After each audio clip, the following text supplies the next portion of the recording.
উবাদা ইবনে সামিত থেকে হাদিস বর্ণনা হয়েছে। ইমাম মুসলিম রাহিমাহুল্লাহ মুসলিম শরীফের মধ্যে হাদিস নকল করেছেন।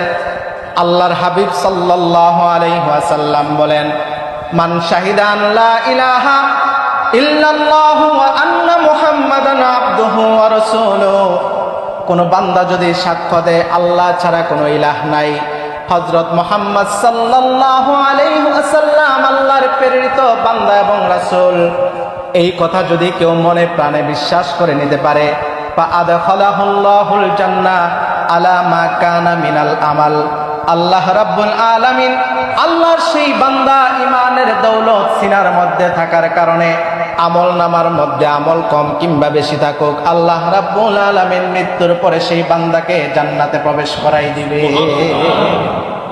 আচ্ছা, একজন মানুষ কিভাবে আল্লাহ সমকক্ষ অন্য কাউকে ভাবতে পারে? এটা কি সম্ভব? বলেন না, এটা সম্ভব?